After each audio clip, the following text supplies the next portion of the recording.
Hello, and welcome to another week of the Abuse Cartoons live stream.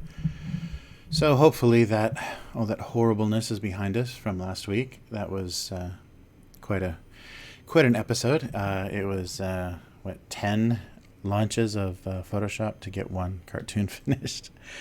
Yeah, that was amazing. And there's been a forced automatic update for Windows since then, so things seem to be not acting up so much. So I don't know. We'll see what happens this week. But I have no idea what was causing that. There was no way to really know what that was. I don't know if it was an internet connection problem where it kept failing and then it would, I don't know. It was very odd. But I did everything I could on this end, updated everything and cleared off. There's more hard drive space and all that good stuff, so it should be working better now. All right, so I hope that that wasn't too terrifying to watch, or maybe it was fun to watch, but miserable to go through. I can't believe how I don't remember Windows ever acting like that or I just remember that's a very Mac thing. That's what I really hate about Macs is you can just be using them and then just blink, the app just blinks out of existence. It just closes itself, and that's really frustrating when you're trying to get something done. So that took me back to the days of shitty memory problems with old Macs.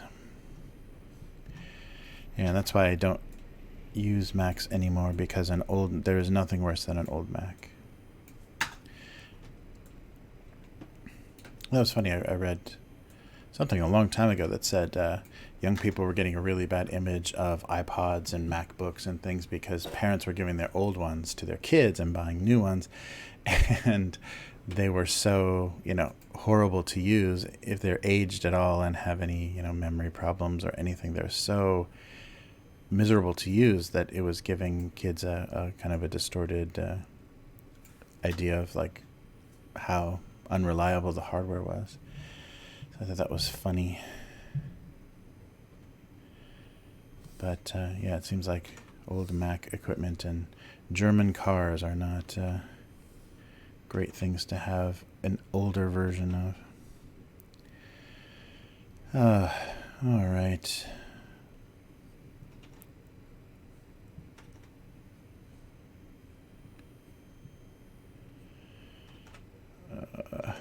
I was going to go for a spray bottle, so let's try that. Yeah, so not a very eventful week. We had another session of the Alien RPG. One of the players was missing. There was just zero energy in the session, so it didn't go particularly well. So I don't know if we're going to try to do one more or just call it quits. I can't tell what the feeling of the group is, so I'll update you when I know. But it wasn't very fun, and but we'll see what the consensus was and if we're gonna get back into it. And the full version should be out end of the summer, or I guess August is their editing deadline, beginning of August, so maybe they'll go to press sometime in August. So maybe early fall we'll have the actual books. That would be nice. Okay. Sorry, I haven't checked my audio just to double check where things are. But so I don't know. It's hard to get a read. There's because everyone's playing after work, so people come in different states of exhaustion and frustration, and then also don't come in at all because of work, so it's hard to keep that kind of thing going. And I think that's what everybody is experiencing, and that's why you see everybody playing online. So they just go into a closet in their house and turn on a webcam and play games. I would imagine, though, a majority of the people that you see live streaming are not married with kids, or they have, that very nerd detached relationship with their family where they just go off and do their thing. Because it makes it very difficult, and it's hard to kind of justify the amount of time you need to do a lot of that, because we're just doing like a 2.5 hour session when people can get here after work, and it's really difficult to find a good. I mean, I guess better game masters are probably better at controlling the time, but I just always end up cutting off in an awkward place. I don't get to a good stopping point, or am not thinking I should be watching the clock, and I'm just not doing that, and so it ends up being very awkward. Like, oh, we got to go. Okay, bye. Just there's no satisfying endings or sections to things. So I got to be more conscious of that. But I don't know.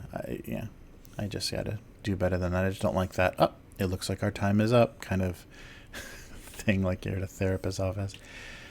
But we'll see. We'll see how many more games I run.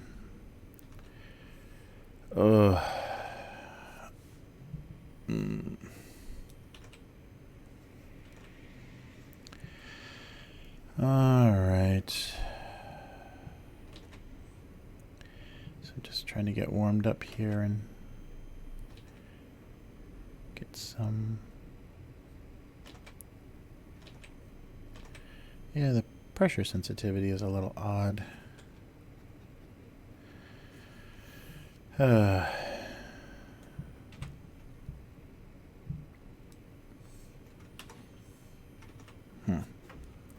angle is a little odd too. Let me try to tip that up a little bit.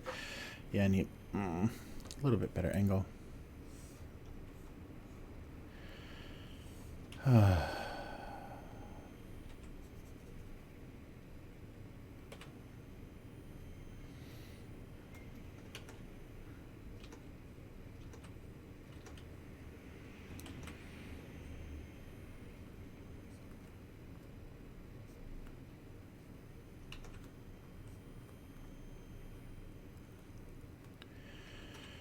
All right.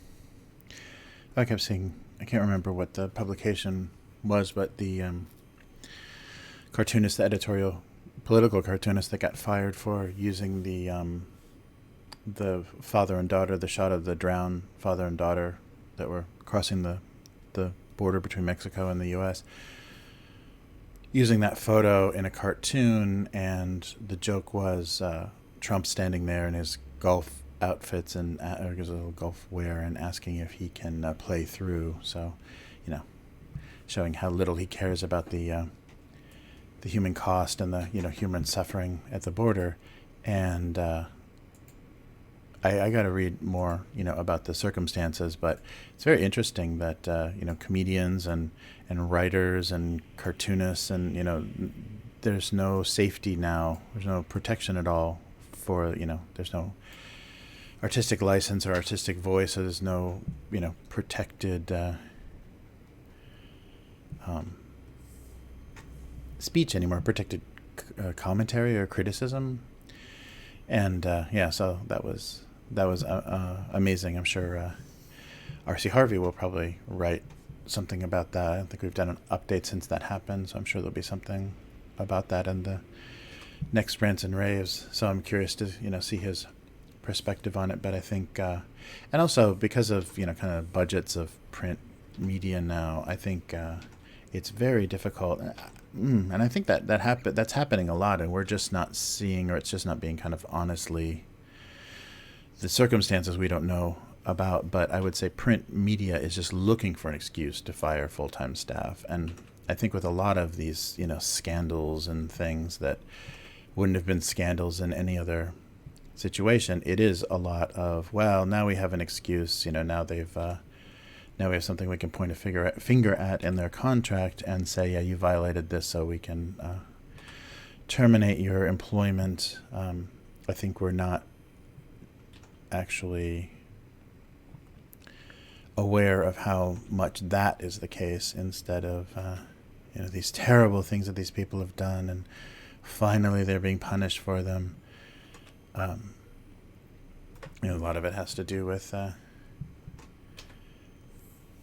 politics within a company, or just budgets. It'd be, oh wow, we would save a lot of money if we didn't have a full-time cartoonist and just contract it out. So you never know why suddenly people get hit really hard with stuff that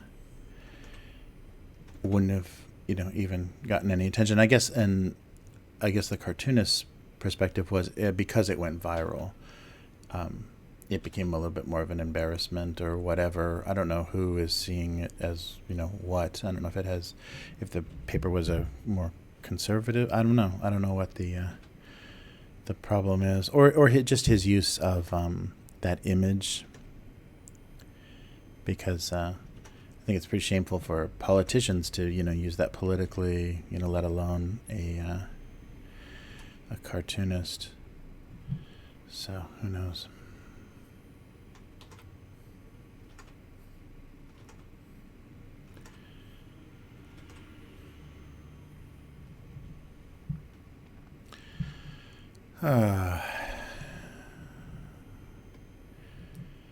But yeah, once I read more about that might be something interesting to discuss.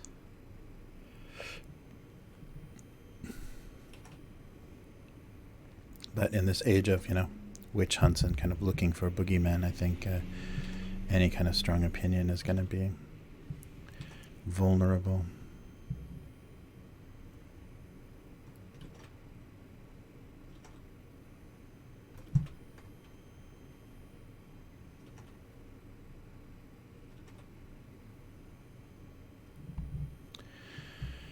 All right.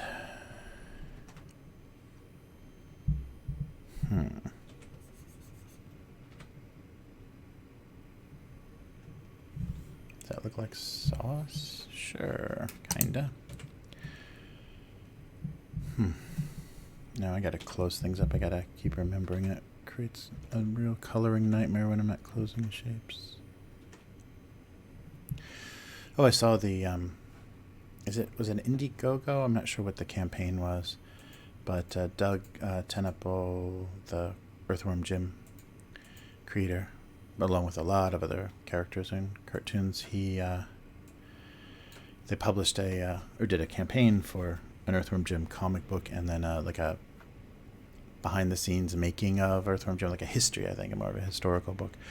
And he got maybe like $500,000 in the campaign. So a lot of support.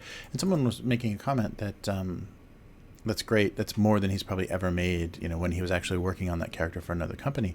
But I was surprised that he owned that character, that it wasn't the property. And I don't know, and maybe there's been a long, horrible history, and maybe that's part of what's in the book, a long, horrible history about that. But that's the difficulty, because you look at that and say, yeah, finally, yeah, that's great, the creator is getting directly compensated for his creative work, and now he can keep doing this, he can keep creating more content based on this popular character. But it's difficult, because that character wouldn't be popular unless it would have been marketed and pushed so hard and paid for by ugly corporation, the whatever production company, Shiny Entertainment or whoever that was, not that company, but the bigger entity that was actually publishing the things are kind of thick, publishing the game. But yeah, so it's very difficult, because he has success and it's great. I mean, I love that character, and think he's a very talented artist, and but that's the difficult thing, and you keep seeing that with like celebrities with podcasts, or people that have some fame that turn it into something else. like Paul Newman spaghetti sauce kind of thing. It's not a great example, a very dated example, but the idea that they're cashing in on fame from something else, but they had to do that original other work first, and people are trying to shortcut everything now, and I don't think that's still that's not possible. I mean, you want to eliminate as many of those gatekeepers and as many of those miserable companies that don't pay creative people adequately or take advantage of contract wise or whatever. Oh, that was scary. Yeah,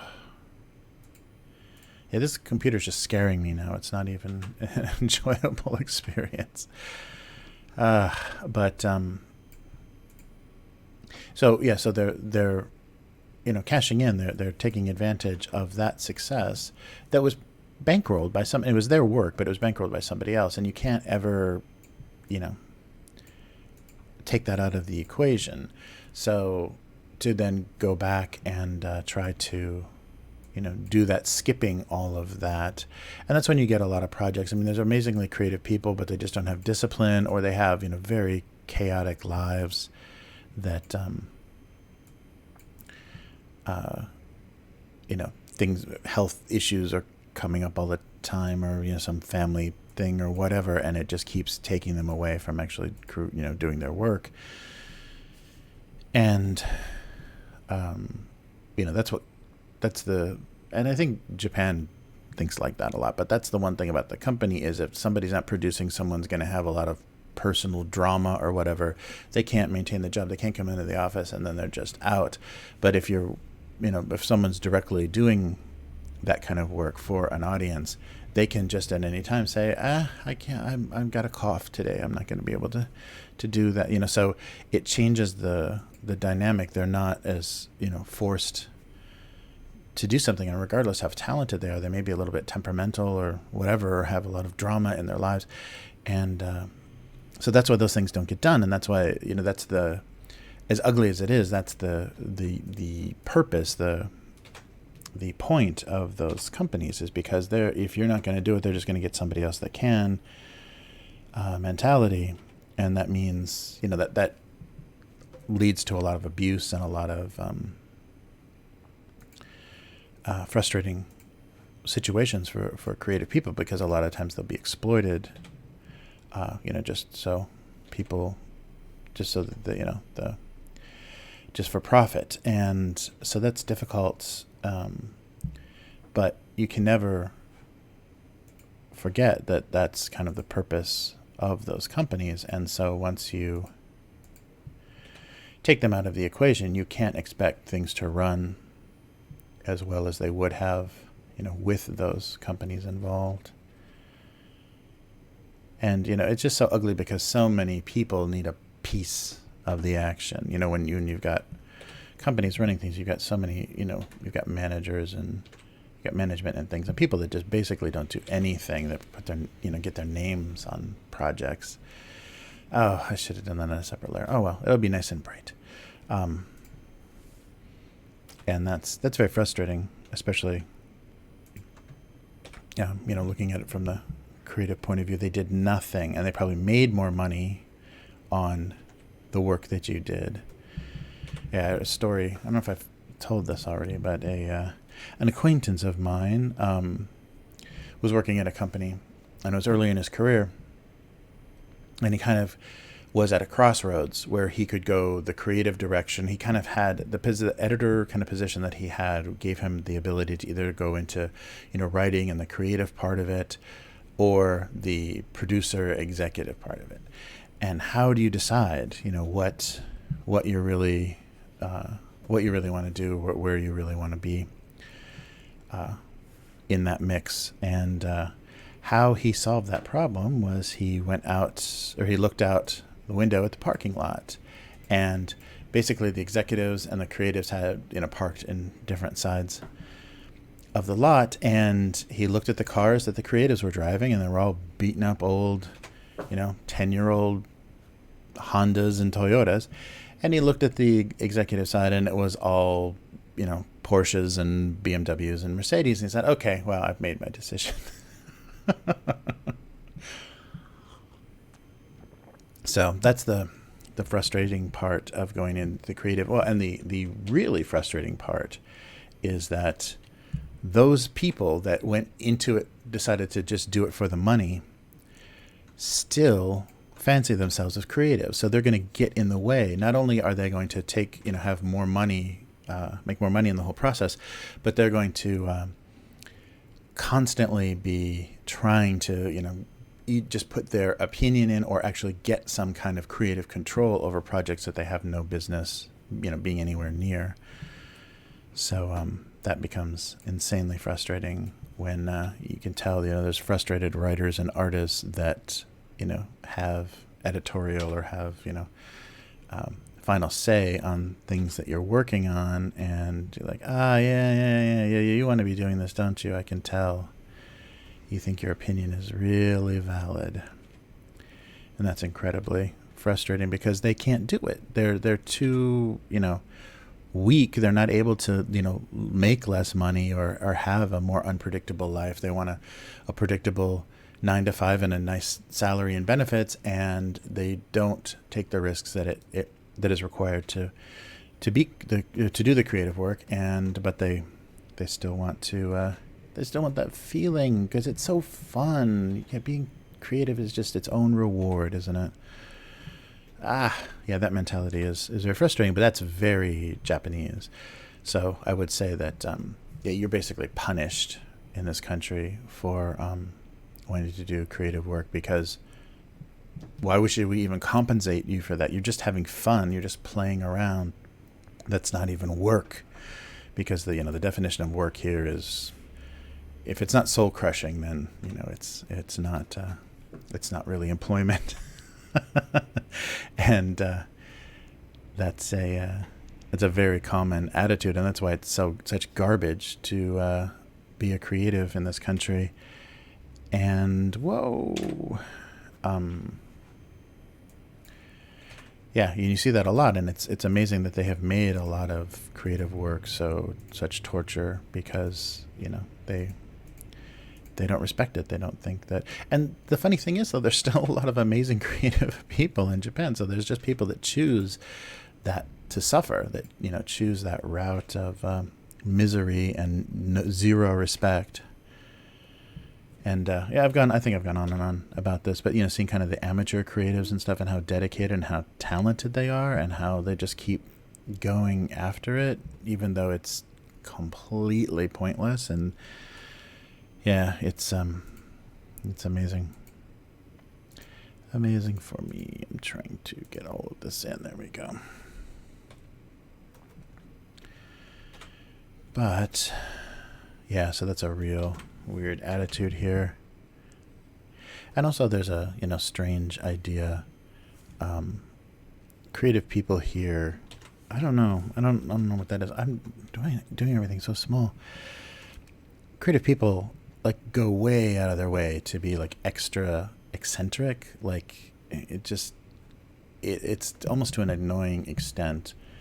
Anybody doing, music or the arts, or anything in the arts is just has this a little too much feeling. I guess they want to make it clear to everybody, exactly what they're doing, and that tends to get a little bit much. I don't like.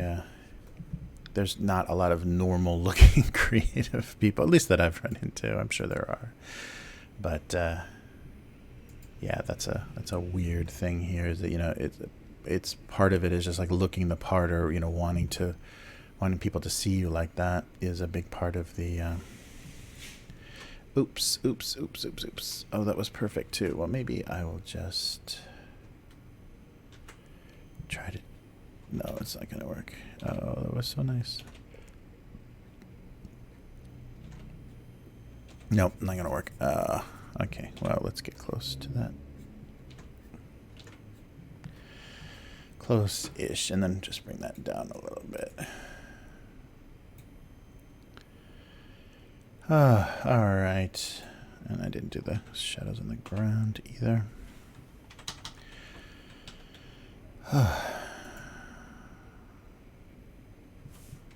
One more? Maybe. Yeah, because the lines are really thick because I drew so small. All right.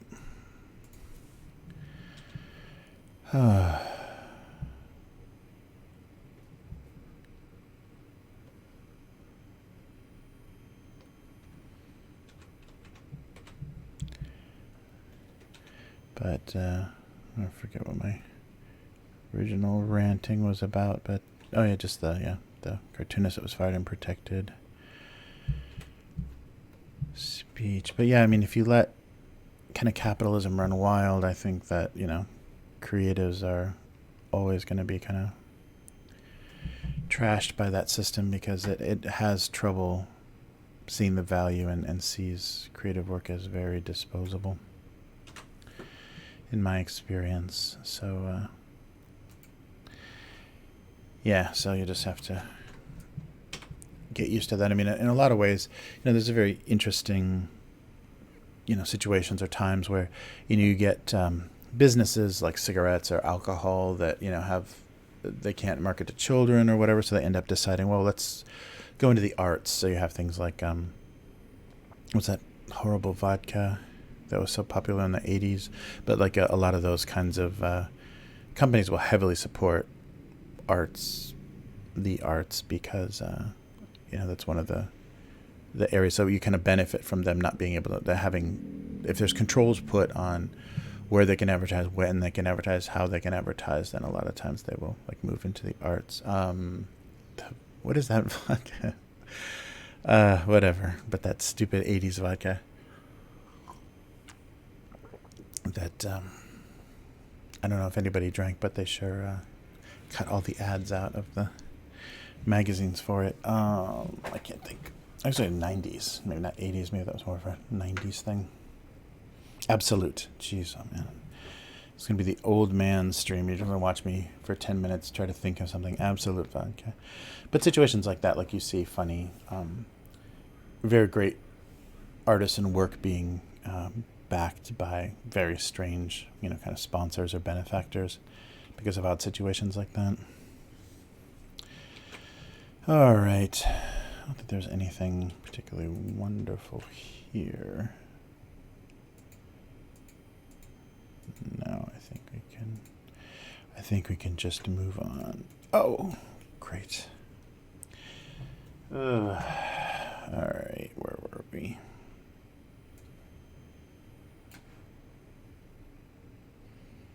Okay.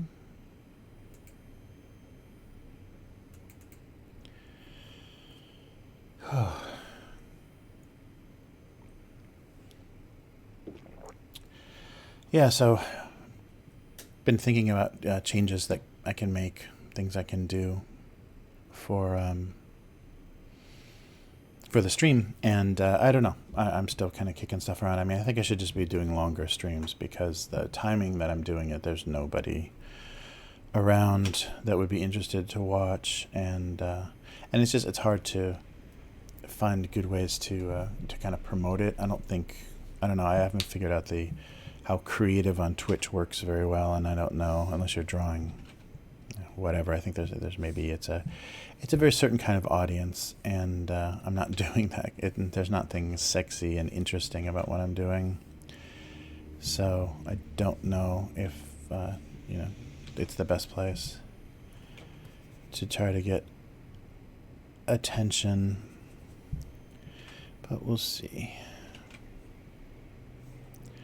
So yeah, so one thing that I was thinking about doing, and maybe we'll try a little bit of that today, is reading the comments. Because I don't often check on how things are being received, and that'll keep me a little bit more current on how the readership is responding, and also maybe give us some funny content about how hated certain things are.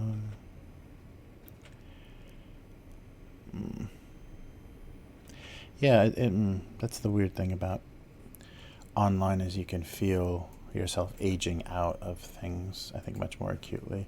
I've even had my daughter in her early 20s say she's feeling old when it comes to what apps people are using and what social media and whatever, and things just change so rapidly. It's just, it's very troublesome to keep up with whatever the kids are doing, and whoever those kids are and how they decide to do things is not always great. But yeah, so that becomes difficult because you want to be using the latest tools, and especially the latest ways to promote yourself. So what is that?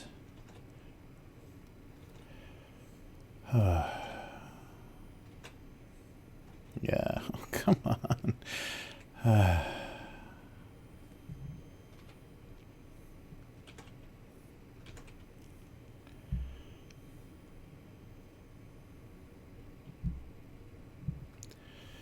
All right.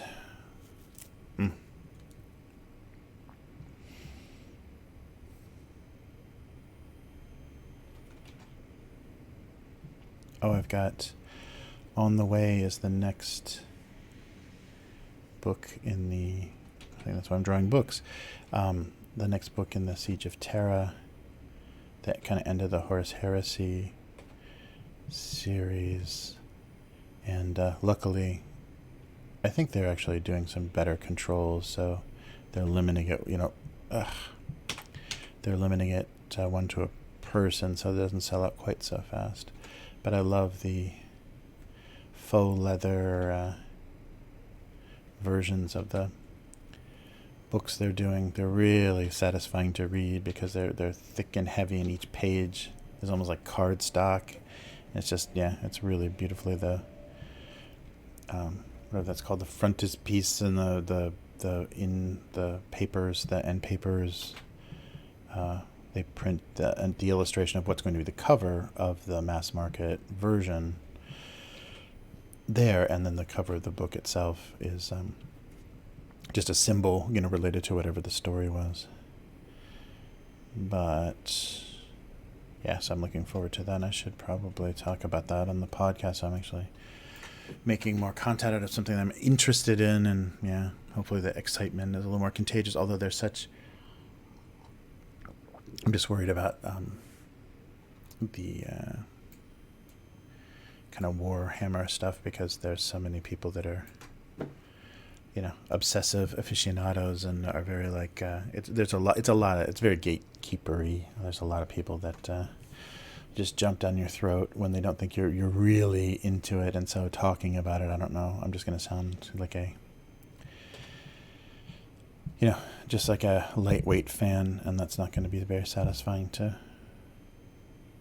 people that want to, So I don't know. I don't know if I have anything that interesting to say, but we'll see. I should do something though. Look at that little bookmark there.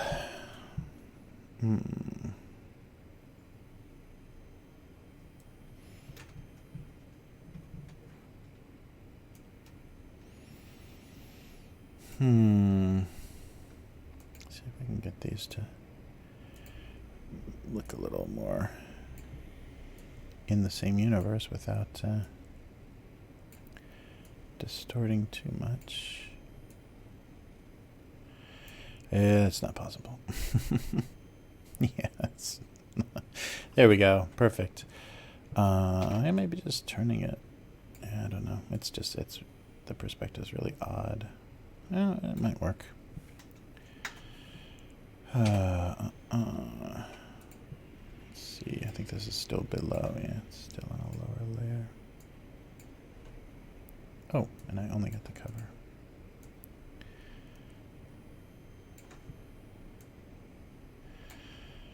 So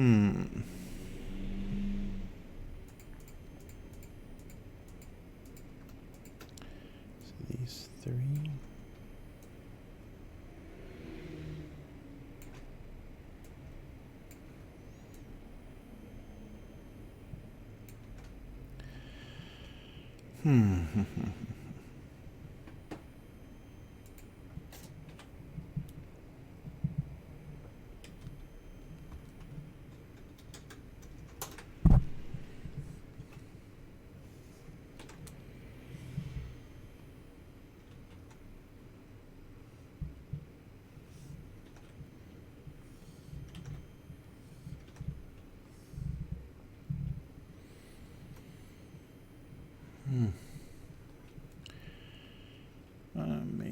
let's see.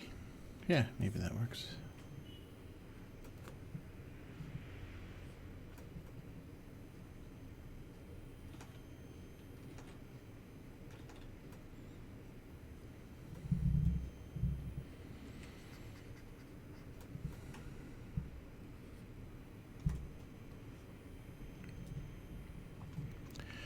All right, so let's see, maybe the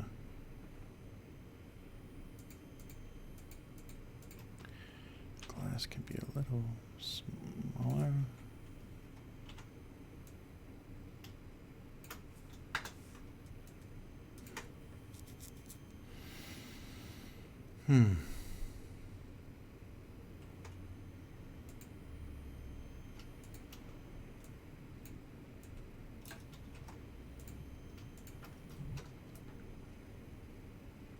Oh, yes, yeah, I have a select.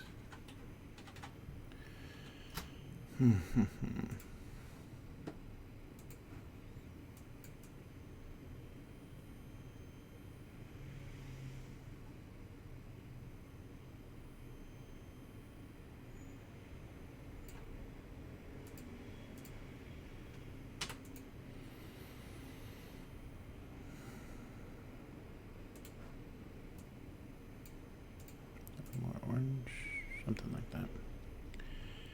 All right, and books. A little darker.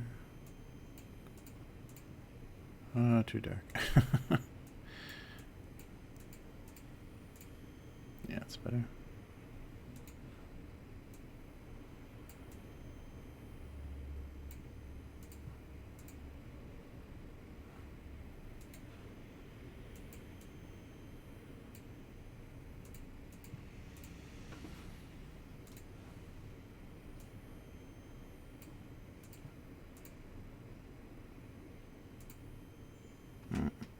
Contrast is better, and then do this kind of bright colored. Maybe not so bright. Let's see.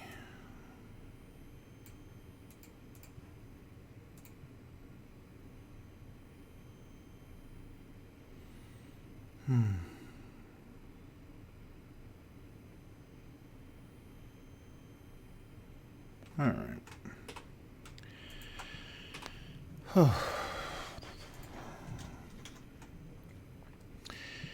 Yes, so all my talking just ran out.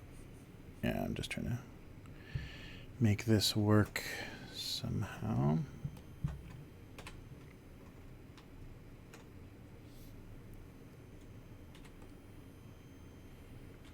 Actually,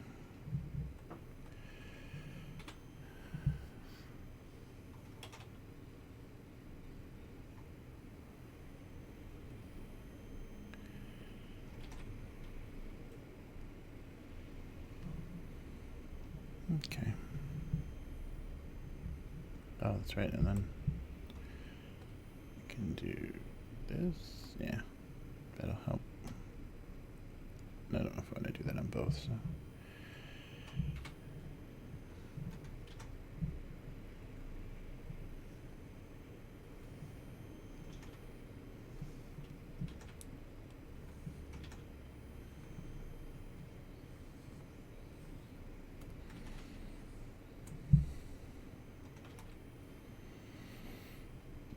Ugh.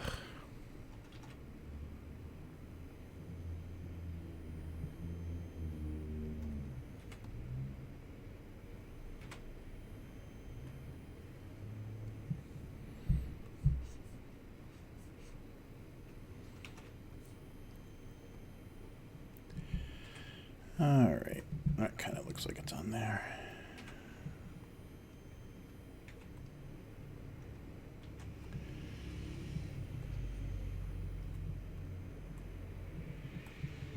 Yeah, maybe I'll just do that.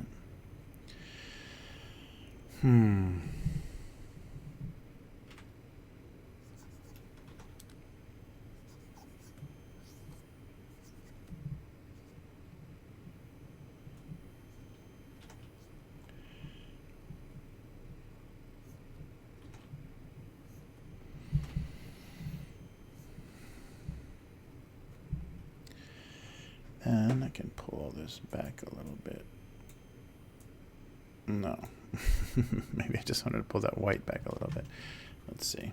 Yeah, but I think when I render that a little more, it'll even out.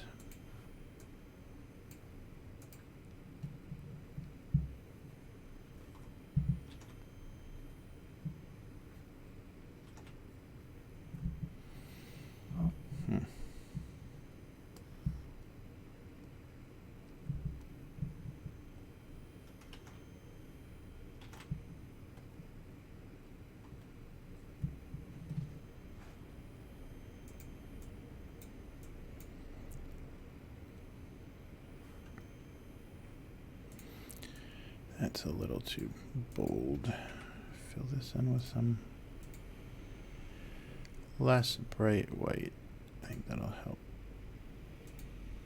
And then the shadows will do a lot of the rest of that. All right, let's try this.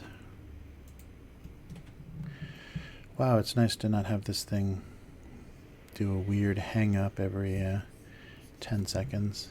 That was very mysterious. Still, I can't believe when you have those very, hard to reproduce type of computer problems, how helpless it is, and you just have a bunch of people saying, oh yeah, the same thing happened to me. Like, that does nothing. How do we figure out what's causing this? And there probably is no way.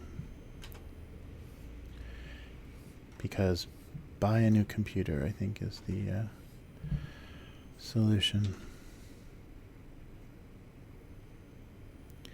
And when you think about it from a business point of view, to spend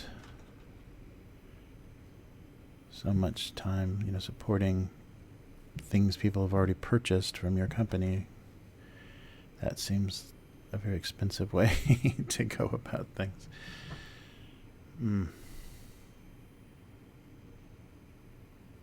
Oh, and I didn't do that.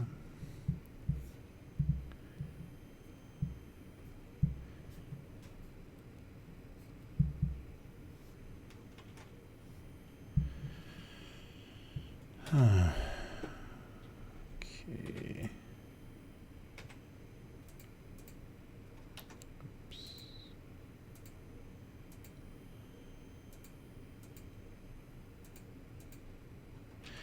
Yeah, I have to do this by hand. The combination of those two colors is making it very hard to fill that, because it's just going to leak over.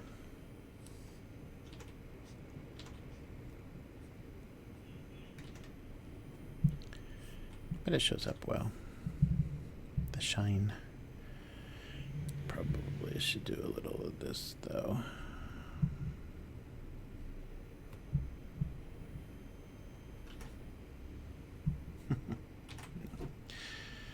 All right.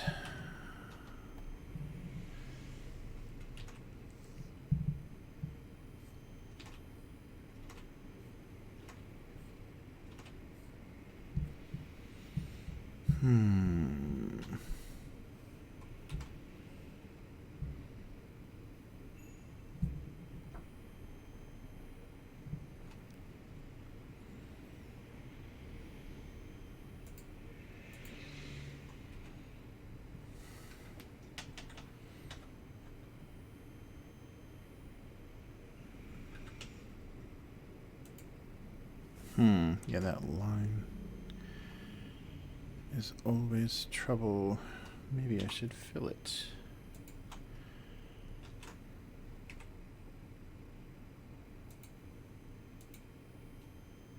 Yeah, that'll be better.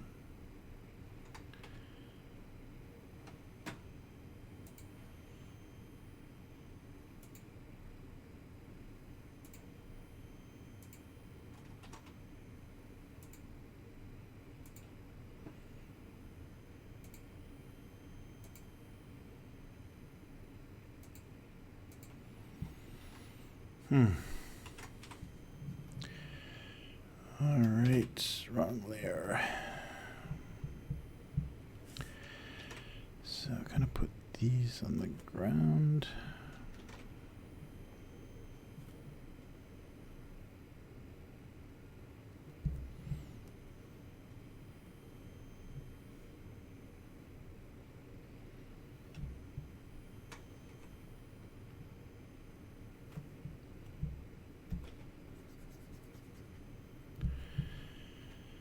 All right, yeah, I think that works.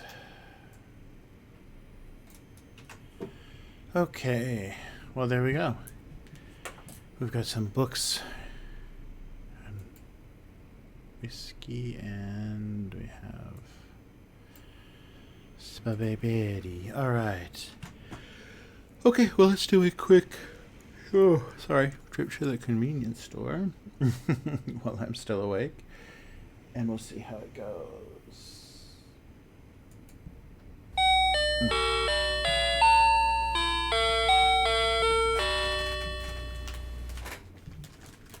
All right. So, kind of sticking with, I guess we did osembe last time. Yes, we did. So this is kind of following up on that. This is kind of European-influenced pastry, and Japan does a very interesting job of doing that. And I think because they travel so much, they see how Germany and France and many other countries do pastry, and then they kind of bring that back to Japan and figure out their own version of it. And an interesting type of that is the Genji pie. So Genji pie is they call it a 1,000-layer pie. It's and the reason it's called pie is because it's basically all of the shortening and sweetness and flakiness of pie crust, or the wrapping or the crust of a pie, without all that annoying fruit filling. So it's a fruitless pie. So it just kind of simulates the crispiness of certain types of glazed pies. And the interesting thing about this too is no milk, no eggs. And I guess that's kind of important for the allergy. There's a lot of allergies in Japan, and so that makes it kind of very safe to serve to just about anyone, and kind of all out there. So wheat flour, margarine, sugar, and more.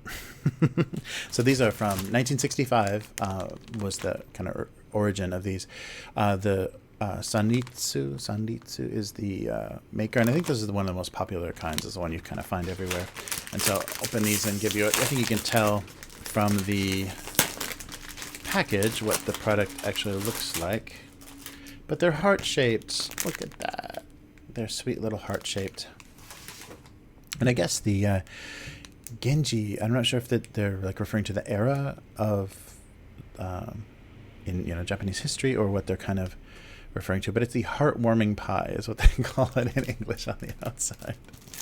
And it's heart-shaped, and it's very layered, very crispy, kind of layered cookie. And so this company they made pastries and cookies and things all the way back from the 1921, I think. So pretty early.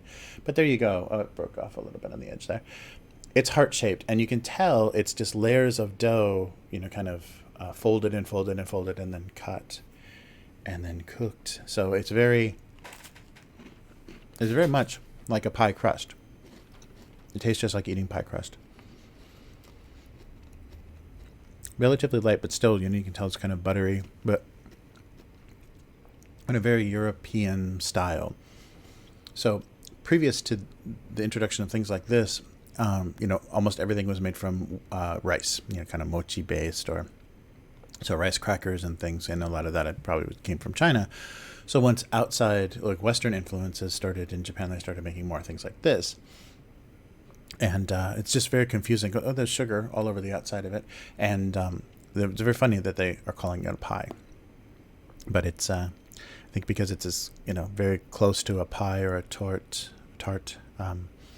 from Europe, the crust that they had. And so, without having to simulate some kind of weird dried fruit or put some jelly or something in here. This is the kind. And I saw they do a chocolate version as well. And the early photos of the chocolate version, instead of the sugar granulated sugar on the outside. The whole thing was dusted with powdered sugar, confectionery sugar. So maybe, sweeter and kind of more interesting, especially if they used a darker chocolate or a more bitter chocolate for the actual pie part itself.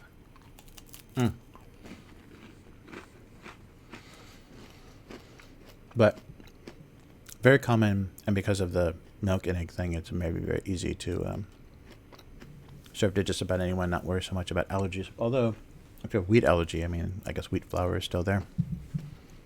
But yeah, really light but buttery, which is interesting because usually butter makes things very heavy, but still very light, the consistency. Surprisingly light, so it feels very much like the Japanese version of their interpretation of kind of a heavy buttery crust with a little bit of sugar, lightly sugared. But so if you see these anywhere, this very distinctive heart shape, the 1,000-layer Genji pie, definitely give it a shot. Good with coffee or tea. I think they're definitely meant to be accompanying. Oh, and there's coffee right here. What do you know about that? Look at that. Right here, there's coffee. But definitely meant to be accompanied by something. So it's one of those things that, just like the osembe from last week, that's meant to be served to guests, and it's a good thing to have around. And that's why they individually wrap things, because you can give that to somebody and it feels, even though it's kind of gross and plasticky and obviously factory made, it's still safer. It's it's at least clean-ish. It might not be fresh, but so you can leave something like that out for kind of casual visitors. Individually wrapped things are common because of that kind of style of presenting people with food, so you're not bringing something mysterious from the back of your house to serve people, and they could have done anything to this in between the kitchen and here. So when it's wrapped, that's, I guess, a little bit of the I don't know, it feels weirdly impersonal, like giving somebody something that's wrapped in plastic. Seems a little unfriendly, but at the same time, I guess it's kind of based on this should be safe to eat. I don't know, especially when you're serving something like Genji pie or something very recognizable. That, I know these, I've seen these in the store. So it's a little comforting in that way. Oh, wow. Well, I'm so happy that things went better this week. So try out, and here, just to give you an idea. And here is the chocolate version. Whoa. Look at that. So these don't appear to have powdered sugar. It just looks like the sweet kind of buttery glaze and maybe some sugar on the outside. Oh, sorry, that must be loud. It was loud in my ear.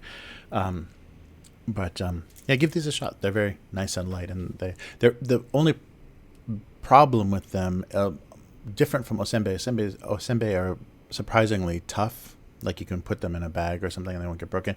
These seem to break very easy, and you can see that edge was already broken off just in the package itself. But these break pretty easily. They're a little more brittle than you would expect, so they can get kind of bashed into pieces very easily. So I think that's why they do the kind of reinforced packaging. It's got the little tray in there to kind of keep things, because if these were just in a loose bag, I think they would just be bashed to pieces. Oh, but it looks so cute in there. Look at all those little hearts. So it's the heartwarming pie, and it's still mysterious to me that it's called pie, but that's just a type of pastry here. And there's a surprising amount of kind of pastry innovation in Japan. They're always coming out with some kind of new style and interesting combinations and incorporating very Japanese ingredients, like a matcha or mochi or, some sweet Japanese sweet bean taste like anko or something.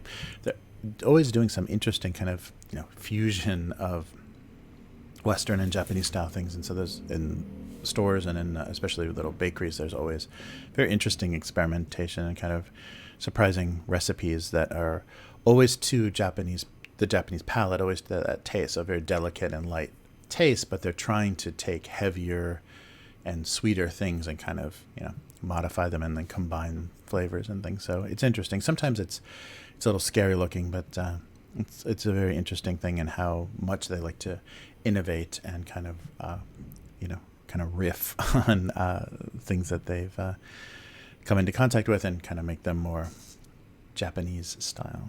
All right, so that was Genji Pie, and I should probably do a new frame. Yeah, maybe we won't do the we'll do the reviews next week, and I'll come up with a new little frame thing for it, and maybe some obnoxious name.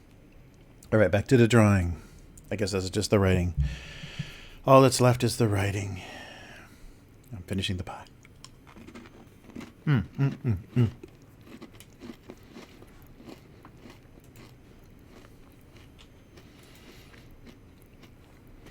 So it wasn't much a window.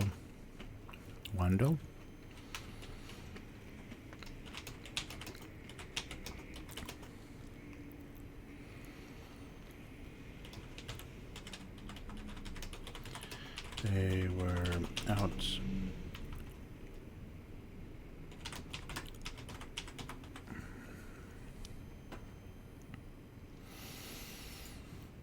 So the little window on the box being a window to his soul. So it wasn't so much a window to his soul as an indicator that they were out of pasta. It wasn't so much a window to his soul as an indicator as it wasn't so much as it was proof they were out of pasta. It wasn't so much a window to his soul as it was proof that they were out of pasta. It wasn't so much a window to his soul as it was proof that they were out of pasta.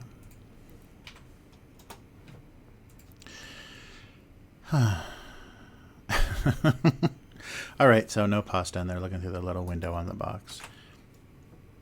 Which, yeah, I think there's still boxes of pasta, right? Okay, so looking into his little window, and they percentage sign. They spent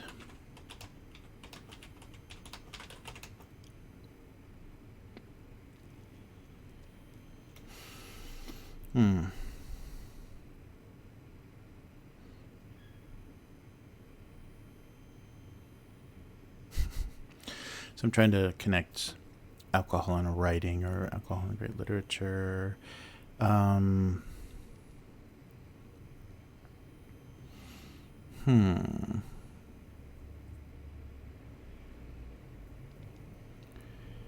can I? Oh yeah, I was gonna do. They spent most of their time thinking about the connection.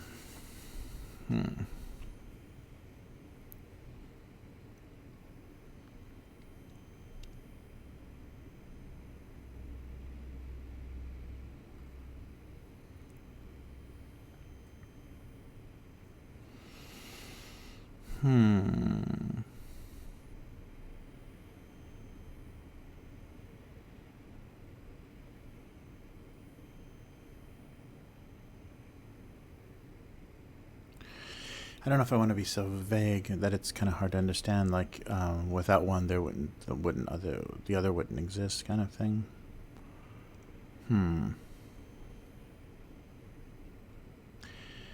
Let me think.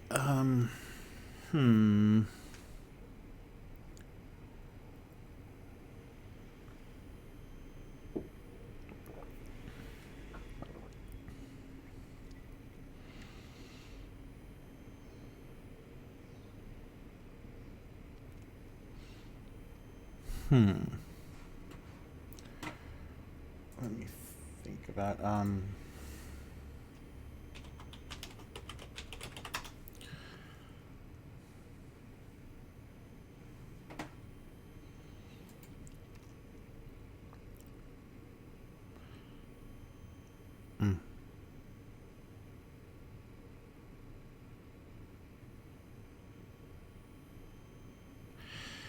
yeah, they realized they were much more involved in the writing as opposed to the reading. Yeah.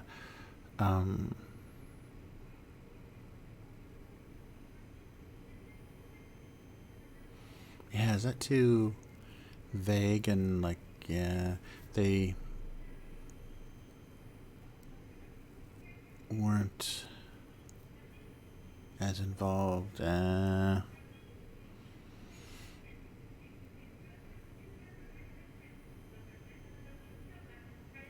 Their involvement in reading of great literature was much. It was almost non-existent.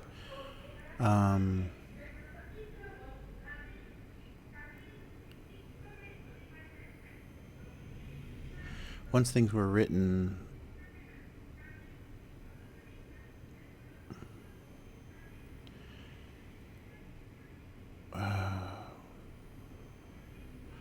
once things were published, whiskey felt much less involved.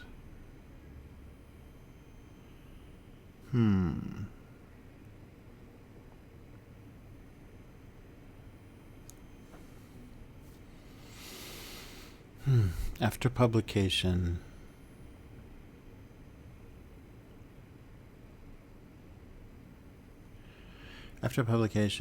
whiskey seemed to lose its role in great literature, its purpose. I like after publication, that sounds very funny. Seemed to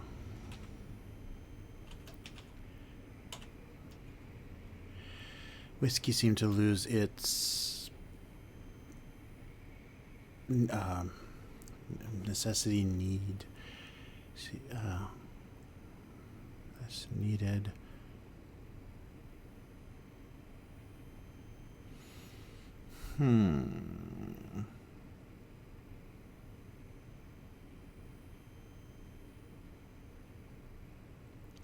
Purpose.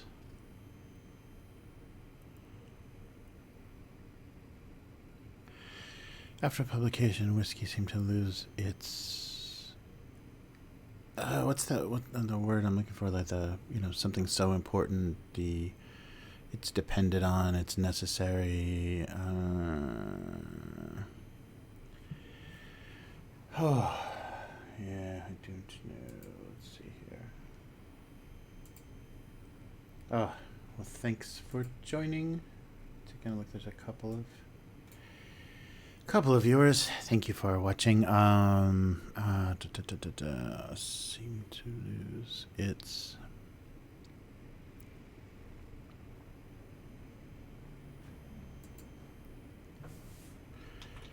purpose in the production of great literature.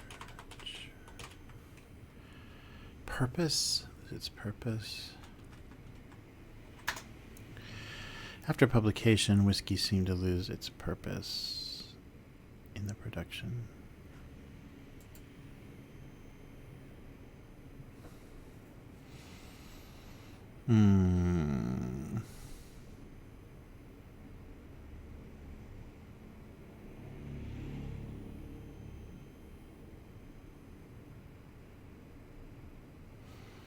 Serve its purpose.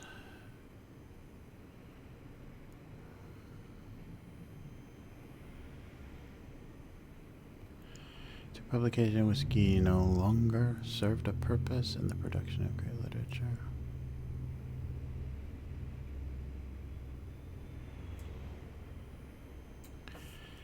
Served a purpose. Oh, purpose. On purpose.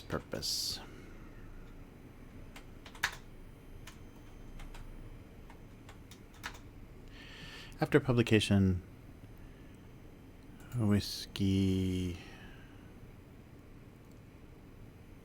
no longer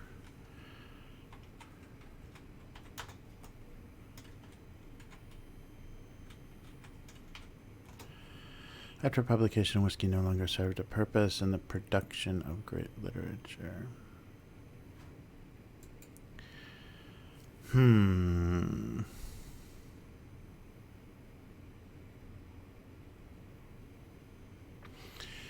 Yeah, so is it better to talk about like before and after or something? It was only before publication. Oh, maybe that's it. Yeah, only before before publication did whiskey serve a purpose. Serve a purpose in the production of great literature. Only before publication.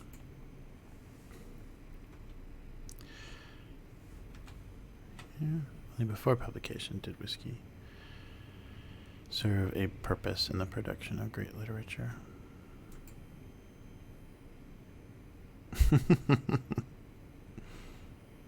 Only before publication did whiskey serve a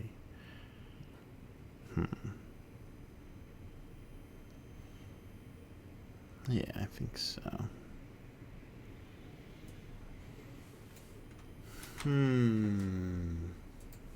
Something like that.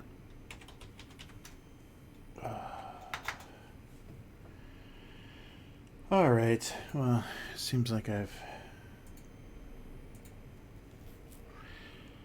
tortured you long enough. Let's see here. Yeah, I think that works. That's right. August is coming.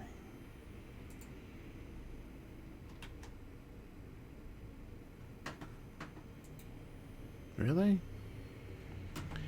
You don't copy?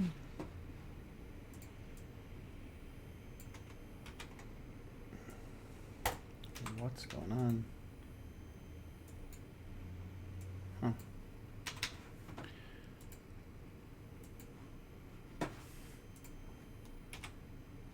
Whatever. Okay. Only before publication did whiskey serve a purpose in the production of great literature. And it wasn't so much a window to his soul as it was proof that they were out of pasta. That, again, feels really familiar. I think I've talked about the window in a pasta box before. All right. Wow. Well, thank you so much for joining me. Where's my cursor? And I think we'll save, I'll try to come up with a little frame and everything. We'll save till next week some reviews. Or just comments. That might be a fun thing to share, but I'm not really set up for that yet. And yeah, we'll do that once I have a better idea of how I want to approach that. But we will do comments, and so that may inspire you to give me comments. All right, so we've got some whiskey losing its purpose and some pasta being empty. All right. Well, thank you very much for joining me, and thank you very much to the patrons that make this live stream possible. Thank you so much for your support, and I can't be more grateful. That makes all of this possible. And if you would like to get involved and support this cartoon for as little as $1, please visit patreon.com/abusecartoons and follow Abuse Cartoons on Twitter, and abusecartoons.com is the website. And also GoComics, gocomics.com/domestic abuse. You can get a subscription that will give you access to thousands of comics, very classic syndicated cartoons, comic strips and cartoons, and all delivered to your inbox. So thank you very much for joining me, and I will see you again next week. Goodbye.